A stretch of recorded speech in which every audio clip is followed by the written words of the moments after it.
बाप 7-8 महीना हो गए मिले इस समय है ना हो अपना नैहर रे कि हमार भौजाई के दूधू को पतो वैसे बड़ा चटक चटक खाना बनावे रहता एगो रानी हमार पतो बता कब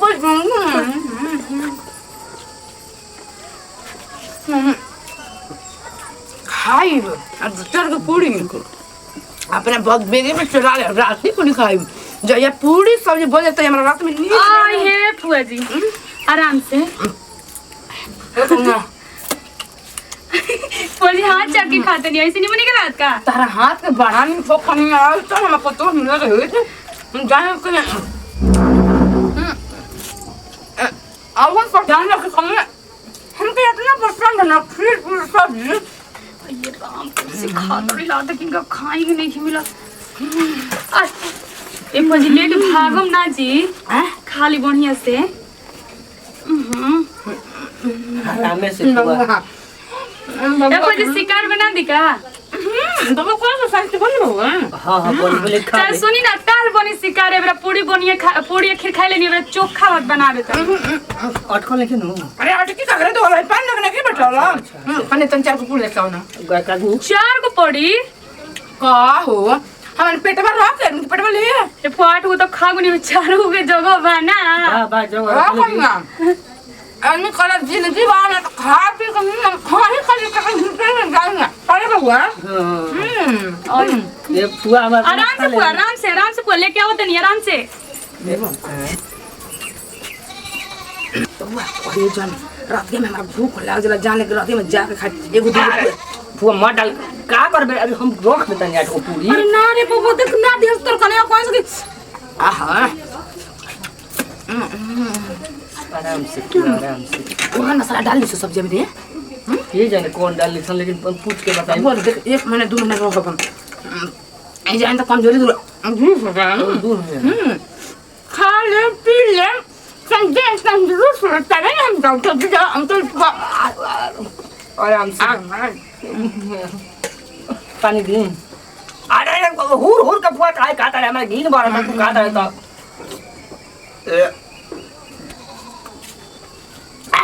आराम से फुआ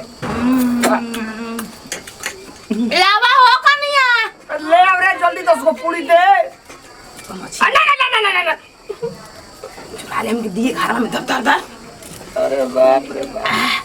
पानी निकल निकल यार बेचो जो अरे तू तो के जोर तले पुआ करे अरे तो मार जे तो फिर पुआ के रास्ता का फौजी ए कनिया सादा सुहा गिर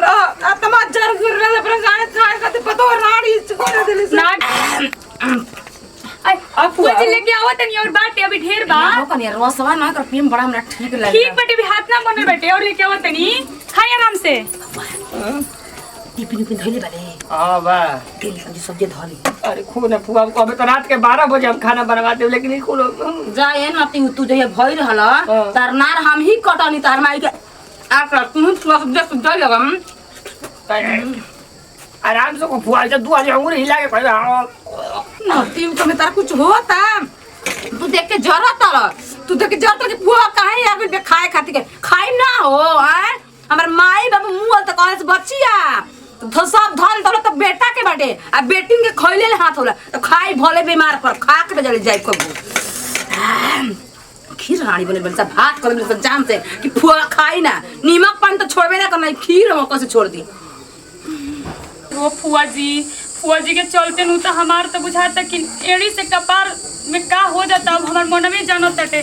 बाप हो बाप उनकरा मन में तनिको धीरजे नहीं खे संतोषे नहीं खे मन में ना धीरजे बा ना संतोषे बा उनका मन में एकदम वैसे खा तड़ी कोच नु कि बुझाता नु कि बाप हो बाप उनकरा कहियो मिल ही नहीं खे हमरा का करे के बा हम अगर सेवा ना करम तो हमरा पर लगियन बड़ी से गरजे हमर सास बड़ी तहन लगियन हमरे के बोले आई होता जी हमरा कुछ मतलब नहीं थे क्या करतो पूरी घटल नहीं छन ए जी घोटे के बात करतनी रौरा हमारे जी का जान निकले भइल बाटे देखो तनी पूरी बेला तनी अकेले बनाव तनी अब फुआ जी खातिर देखो तनी का करतनी हम अभी तक ले हम मुंह धोले बनी मुंह धो के अब कुछ लगैले बनी मुंह धो लेला फुआ जी त आदमी है कि राछा जे खाली गुड़ तनी सब खैनी पानी पियनी हो जान जे वैसे के खाला हमारा ये ना बुझाई के जाने जीरा कैसन मौसियो और रोइसने बड़ी फुखर अब पोर और रोइसने बड़ी फुआ फुखर खाई देख रहा हमरा उल्टी हो जाम बावनी होय करत हो जाले ये दादा देखो तनी जी अभी खैली अभी और जतिन बनावे उनकरे खातिर निकल ले बनी अरे ई कहत है कि 2 महीना रह ओकरा के जल्दी विदाई करे कोनो उपाय लगाओ ए जी अब हम कौन उपाय लगाई नहीं तो मोय घर के आटा चाउ खा जाई हई का ले ले बनी अरे फुआ देला ये कि धोई 10 बजे रात के खाई अब हम मुई की जी ये भगवान अजी उनकरा के खा दियाते बा तो 10 बजे रात के खाने कौन खाना खोया हमरा ई नहीं बुझा अरे हम कहनी है कि तोरा खातिर कह त बनवा दे 12 बजे रात के तब खाए के तो खाते बड़ी हाकू डाकू लेके चोरावो तो बड़ी जी अबू नहीं थे अब हम मुई की जी ये भगवान अरे हर बात ना मुई के जी ही काहे कहली तोरा जिए के बा अजी ई ओइसे ही अपनो घरवा करेली अपना घरवा खाए के ना मिले तो ये लतियोले रहली हां इनकरा लूर प अब हाय तो होइसे कोई खाई दे जब खाते बा जितना खाए के बा खा तो उतना हमारा आ जाऊ तक हम गुलिया लगा हई बुढ़ैली नु आधा उम्र भइलु और जान तरीका हमरा से बनवैली काल फोचका बनवैली छोला बनवैली घरे आ नमकीन बनवैली हमरा से खाए खातिर एक काम कर कुछ मत बनाओ ना छोला ना फुचका ना नमकीन अजी तो फुआ जी हड़ी सब घर ढूंढ ढूंढ के देखली कि कहवा का रखल बा बूट रखल है चोरा के बिया डलाई आ तनी सा फाके के खातिर कहते कि 1 किलो बूट दे हमरा के अरे तो कुल धर बाक्सा में बांध के ओइसन जाके डाल नू कि ओकरा मिले मत भमका ले जे पुड़िया दे दी उनकरा के ना खिस तो बरता कि चोरा के रख तड़ी हम दी उनकरा के साता कह दे कि खत्म हो गई अजी उनका से डरो बा कहनो गुड़िया चोरा के रखे के पड़िए दादा रुखिया पहले आओ दे तू इधर हम जाता नहीं घर ये जानो नहीं अरे बाबू का हम आई अरे का हो गइल फुआ के तोरा रे फुआ के पेटवासु हो गइल बा बीमार अरे कौन हो जाता इमार घरवा में खा ले भी हाथा ना आ ये रामा खा ना के अब जाई देखा गइले त पूरी 4 गो देवे खातिर कोइसन आदमी के खा के बीमार पड़तै के खइला बिना बीमार पड़ेला और खा के बीमार पड़ेला लगावाई हेने खोइबे कोइला सब ले जाके डॉक्टर 5000 4000 लगावाई काहे खइला से बाज नहीं खियावत जान सही जाए में एक पाने है बुझा तने दम जाई तेरा ना देखी देखी देखी अरे हम ना देखो हम तो 4 गो सही डिस्टिल वाटर कमर पर दिवा दे बस्ती राजी हो कने अभी ढेर बनाए के बा हो जाई जाई देखी पेटवा ओय हो माई अरे दवाई दी हो कने आपसे होय माई कल वाली बताई आई का जो के इतना इतना खइला के आई ओ पेटवा पूरा का हो दादा इतना लेके मार ठोसा मुआ में बाबू का बोले फुआ का बोले पानी चढ़वा दे का बोले चढ़वा ना जी राजी मत चढ़वाई और पूरी मंगवाई ये खा खा के ये कर कैसे बैठल बड़े रे तू कैसे बैठल वाले मुड़ी तक चल अरे दादा हो दादा अरे डॉक्टर बाबू बाबू अरे बाबू अरे बेचारी भले बड़े दादा ले बा ले फुआ अरे दादा और 10 को पूरी लाई अरे नदिया मजाक उड़ाओ भले रे अरे मजाक में क्यों उड़ावा ई नहीं बुझा कि गर्मी के दिन में हाथ में काहे के खाल करे फुआ जी दादा फुआ जी चले बड़ी के बुझाता कि चली लाइटिंग करवा ले चली चली लाइटिंग हम ना बोले कहीं तेरे कहे हम कहती नु चुप रह कर लड़किया के बियाह बीत गइल बुनिया पुड़िया ना खाइब हम कारे बीमार पड़ जाई यही घरी खिया दी खा के मर जा कह देना भैया जी यहाँ के विदाई करवा दे अरे पतला ए कनिया अरे भौजी हो अरे हम डॉक्टर के लिए लाते पागल हो जो रे ना राई ना ठोका मत ठोका तो जब पादा तो ठोक जा मत बचा रहिए स्पीकर तो भाई का जो मैं इतना ठोसरा करो बताइए का चाहता नहीं रुआ अरे कनिया तुम मेरा डराओ कुछ बुझियो बड़ा चटकार सब्जी लगा तो खा लेनी हो और लगाई क्या मेरे खोज के तू तो भोर फटी के गिरल बड़ी है दादा इतना आपे तो नहीं ठोसे खाती खोजी ए खोजी का भइलो तने स्प्राइट मंगा दो आई दादारी ओ अभी कनी खात रही खीर पूरी हमारी तो अगर ब्याह कइया बुनिया पुड़िया छूट जाई लगत हो दादा ए भगवान खा के मोरा तनी एगो खइला खाती झोंखा तनी जी कोनो शादी में के लगन ना छोड़ी ना हो कनिया मोरा तनी एकदम से बुझाता कि भौजी के जाने कहां कोई बड़ी हूं सुनी बुआ जी सुन के जी गोड़ा पर और गिरा तनी जल्दी से जल्दी आके विदा करवा दे तो खूब हम जा से बुआ जी ना हो गई जी रगा ए भौजी हम के स्प्राइट मंगावा दो संजी पी आई रे आयो दा ठीक है कहता जी रहू आदत बहुत खराब व्हाट्सएप ना दिक्कत बाक बुच्ची जी रहू त खा खा के एकदम बीमार पड़ी ना इनके फेरा में डाल दी ना जब आई ना तब हजमोला इनो मंगा के खिया दी पिया दी नहीं नो ना पिए भी अरे हटे नीमक घोर के दे देना नीक हो जाई है नीमक को हमरा के जिया वो तड़ी जे तंजी पूरी का खाने में चाहत जे के मर जाइएगा तो ए दीदी फुआ जी पेट खराब होई आयु दादा लैट्रिन में जाई क्या हो जी अंकर बारात जाता रबिया के रबिया के बारात जाता देख हम लुगावे में मत हो जाए बारात जाता जाई फुलौरा हे परल बाटे तो हत तो बना तो पेट खराब है त कहां जाए मुझे मत जाई उनका घरे बाराती में कह दे तनी हम रउआ के कैसे छोड़ दी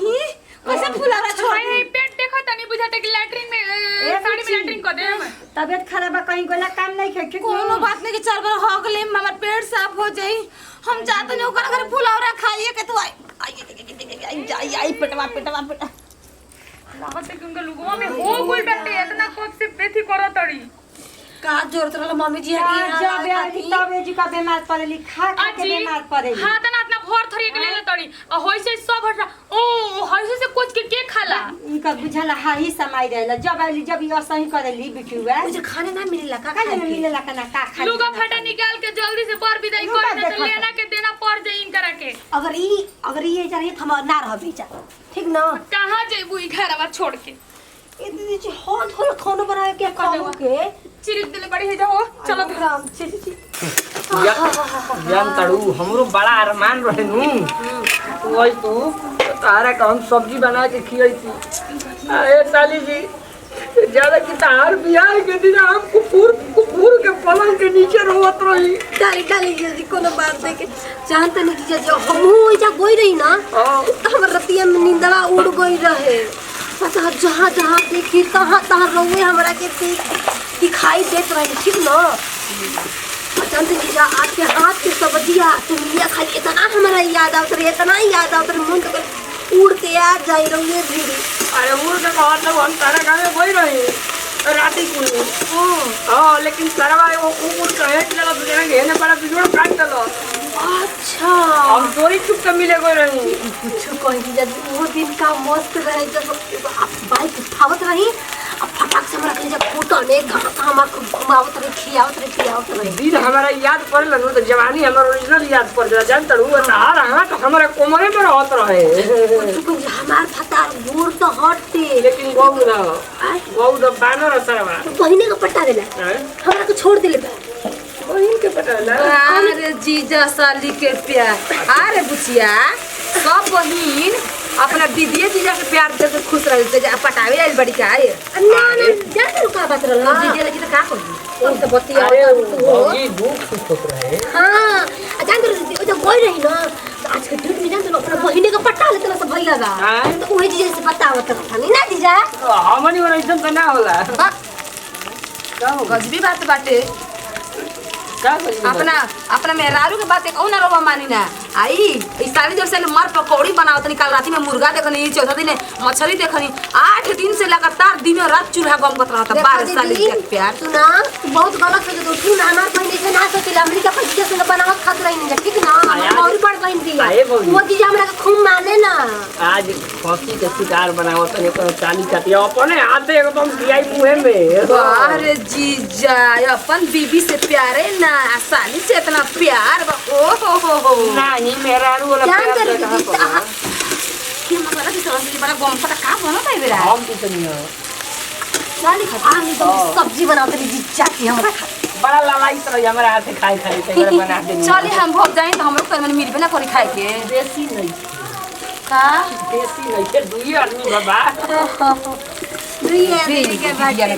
अभी कहतनी या जी है तुम देखो तो कन्या का बहिन का करत जा ई का भुनभुना तोरे 24 घंटा इनका जतने अपन बड़ बहिन माना ना होता नहीं कपार पर चढ़ल जाली ए साली दुनिया के भन भनाए दो मन मनाए दो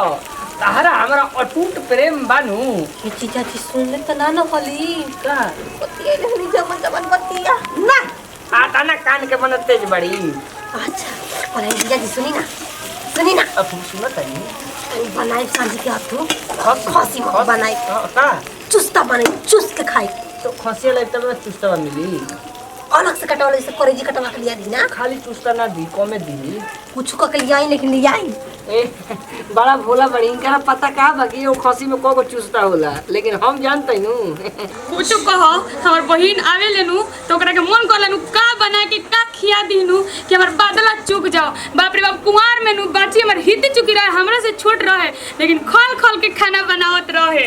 आतना मन खुश हो जाता नु बुझाता नु एबरा तो पूरी खीर बनाते बनी कल मछली बनाई रोज रोज मछली बना बना के खियाव जे तार भातरा के पटा के जल चल जेनु तब पता चल कि बहनिया के काहे बोलैनी अपना कहूंगा ए दीदी रे देख जा रही बा त कह ना दी हमर बहिनिया आइल बे त काहे एगो में दूगो लगा के बोली ना जी ये कनिया जे तार बहनिया आइलू तो ही हम ऐसन देखनी तार मरद के तार बहिन के कि हम तार से बता ना सकिला ए बेरा फिर ये चीजा जी रो हमरा बड़ा नु ठीक लागी ना अरे बाप जीजा साली के अच्छा ये बताई दीदी अब जीजा साली में मोर मजाक ना होई त का होई अच्छा इतनी समझ तार बात एको तार मरद ना ना आ तार बहिन जहिया से आइल बिया जमन कहतिया दिन दुपहरिया रात दम अंगुरी की सारा पर नाचत तार मरद ये दीदी रोज झूठ कह दे कि सच कह दे हमरा बात पे भरोसा नहीं के जाबे जाना कल बना को बहिनी सब्जी छौकू बहिनिया ना और तार मारदा छौकता ना हां ए दीदी देखी जी हमरा मन में मैल ना हटे अब हमरा जब के घात करे तो में ओकर नु गलती बा जी हमार का गलती बाटे कनिया आजकल माई पर विश्वास नहीं के दामाद लेके भाग दल से तो बहिन पर का विश्वास होई कि जीजा करके ना भाग जाई ए दीदी ऐसन बात नहीं खे हमर बहिनिया बियनु तो शुरुए से हमरा मतलब कि अब का बताई हम अपन हमारा मुंह चाचा पर मने जा चुलिया में वेतन चुपके से देख का करतन से मन मैल ना करते हुए और बात मान के देखिए ले तनी जाके देख लो हां जौन होय तवन देखत तनी देखि लेकिन केहू कहत न बाटे तमरा सवाल न हमन जी कैसे हमर बहिन के केहू एथि कलिनी अब देखो हमार संग ने कि कितना साली से दूर रहने ना ना ना फोने पर जन बात होई तवन बात भीरी से तो कब्बो ना दीदी रो ठीक कहत रुकी हमरा के देख लेवे दी खिरबड़िया जहिया से आइल बियनु ये जीजा जी मुर्गा बना दी ये जीजा जी मछली बना दी बतावा हो हम साली ना हई कबो ना हम त अपना जीजा संगे लागी ना बनाई खाए खातिर कॉफी तो हम बैठल बनी लोग दूध में ठीक ना अरे हमार जीजा हमसे हंस बोले बतियावे के परी दिल साली संग तोहरो लगावे के परी अरे ओइसन कुकाठ दिल लगइले में तारा तनु कुछ कहीं जीजा जी दीदिया के चक्कर में रहुआ हमार फोन ना उठावत रही ठीक ना हम नाराज भई रहुआ से ना ओइसन ना तार फोन उठावत रही उहे तार बहिनी है फोन में काट देत रही काट दे उठा के हमसे बतियावत रही काट दे बतियावत रहे तब कची कहां रो रहत रही घर में रहत रही सुनत ना रही का बतियावत रही तो सुनत रही लेकिन कुछ कहीं थी ना हम कुछ ना कहम तू खाली बोलो ना हम सुन रोज जो खूब कॉमेडी करी ना ठीक ना अरे ई कॉमेडी तोरे से सिखल भाई लेकिन कुछ कहीं जा अरे हमें तो यादें हुई गईड़ी हमरा के लेके खा करी जो होटल में का नाम रहे बीएनएस चल भी होके जीजा जी कितना रुआ हमरे के अपने हाथ से किया तरी आजो खियाई बना के अपने हाथ से ठीक ना हमरा मुंह में कवर गट गट डाल गट गट हम खा ली हम मजा दिन सबसे बड़का बात बा जीजा जी चले के तनी चौमिन खाई हमरो मर भइए लेके आ दीदी घर में आइली चल तनी एक और रोग खेबे कर हम कहले ही ना जीजा जी कि हमरा के सोना के लॉकेट बनवा दे अपने नाम के ठीक ना फाइनल सही बने जीजा जी जानो तनी रोहरे प्यार खाती ना हम अपना मरद के ना जानी ना हरिया का फकतरी शॉट के मरद शॉट की काम ना अरे मरद से प्यार करे के चाहिए अपना दीदी खाली प्यार अभी ऊपर तो गई का हैं ना हम करल त हम प्यार करी ना जीजा जी शॉट ही हमरा में